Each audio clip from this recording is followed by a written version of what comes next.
Hacienda Riquelme Golf Resort opened in 2007 and was one of the flagship developments built by Polaris World. The resort was designed around a 19th century Hacienda manor house, which Polaris World made it its centre point for the development. The resort contains approximately 1,864 apartments and an 18-hole Jack Nicklaus designed golf course. Polaris World's original version was to create a network of luxury golf resorts across Murcia, linked together with the Nicklaus Golf Trail, with golf hotels, restaurants, sports facilities and holiday homes. The Hacienda Riquelme was one of the most complete examples of that version. Location: around 20 to 25 minutes to the region of Murcia International Airport. It's the same again if you want to go to the city of Murcia, and 20 to 30 minutes from the beaches of the Mar Menor and the Costa Cleda. And to be quite honest, the Mar Menor beaches are lovely. So what I'm going to do now, guys, I'm going to show you some clips that I've done going around the resort. Now hopefully I've covered it all, and I'll get back to you later on to give my star rating.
So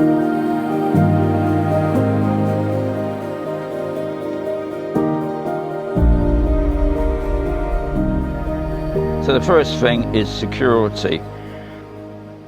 Now as you enter the Hacienda Riquelme, there'll be two entrances. One of them is for people that actually live there, and the other one is for unregistered vehicles. There's a camera there, so as you drive in, there's a barrier. The guide come out, he's virtually about to say where it was going. I just can have a look around the golf course, and that's about it. So the barrier was up. And as I was there, I did see a couple of security guards walking about. I also saw some looking at the security cameras, because it's a fully gated area, it's fully fenced in, it's got cameras all around, it's got actually cameras on the sports activity areas as well, which is good to see. And I did see a couple of vehicles driving around as well. So I give that an overall of 4 stars. Amenities. The resort has a spa express, supermarket, cash machine, and a tourist information office, believe it or not, which appears to be like the community hub. And that's also manned by volunteers. There is a restaurant, even though when I was there on that day, it was shut on Tuesdays. So don't go there on a Tuesday, unless you live there, of course. The main commercial centre was the only slight disappointment for me. Several units appeared empty, and there wasn't as much activity as I expected from a resort of this size. However, the facilities that were available were very useful and well maintained, and I awarded this one 4 out of 5 stars. The sports and leisure. There is a dedicated sports area featuring tennis courts, paddle courts, football facilities, and a basketball court complete with floodlights and security cameras. There's also an outdoor gym, children's areas, and numerous community swimming pools dotted about the resort. And to be quite honest, it was a really good setup. And for families and activity residents, there is plenty to do, earning sports and leisure a full 5 stars. Hotel. Now, as far as I could see, there is no current hotel operating on the resort. The impressive Hacienda building and clubhouse area provide food and drink facilities, but this is not a hotel in the traditional sense, so I unfortunately had to give no stars for that. Golf facilities. The golf facilities were excellent. There's an 18-hole Jack Nicklaus. I know I pronounced that wrong, but you know what I'm on about. Designed golf course. And it looked in very good condition, because some of the golf courses I have seen over the years, the grass is pretty burnt. I know at the moment we're into June now, but we've got a couple more months to go, and there's some more resorts that I will be looking at thoroughly, because they've had a long enough to sort out the golf courses. And I'm talking about the irrigation systems, but this one, most of the areas that I could see were really sort of, I would class, lush green, and that was nice to see. There was a driving range, there was a shop, it's equipment hire. For the golfers, this is clearly one of the resort's strongest features, so I awarded that 5 stars as well. Atmosphere and community. Obviously you can see that you would have to pay a community fee, guys, but it was clean and tidy. Everything was looked after. While I was there, the gardeners are out cutting the grass or trimming the bushes. There was pool cleaners out cleaning the pools. It's not many places that I've been to where I've got that feel of thinking, wow, this is well looked after. And whatever money you're paying, you're getting your money's worth, I must say. And I can see people out on the golf course. There's quite a few people on the golf course. Around what I call the clubhouse, there was people sat outside in the shade having a cup of tea or coffee with cake. And it looked, really happy atmosphere, I must say. So I give them 5 stars for that as well. My final thoughts on the Hacienda Riquelme Golf Resort is the first resort in my series this year where I feel it's complete. You know, the security was excellent, sports facilities was good, the golf course was impressive, and the overall atmosphere was welcoming and well maintained. The areas that prevented it from achieving the perfect score was largely to do with the empty sort of commercial area, and obviously it's got no hotel. So those two things, if the shopping area had a few more shops open, that would have got a big bonus, and obviously having a hotel there would have finished off the 5 stars. So overall, I awarded the Hacienda Riquelme Golf Resort 4 out of 5 stars, which that's pretty good.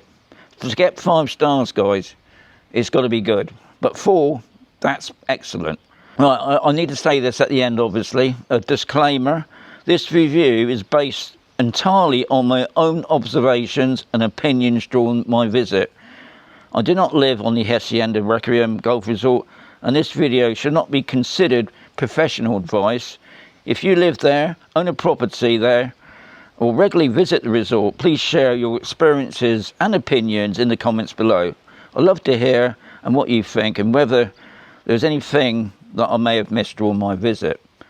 But the main thing is, guys, if this video is more of a guide, so you need to have a look yourselves, but I will say I think you will be impressed. So add your comments below, and I'll catch you on the next one.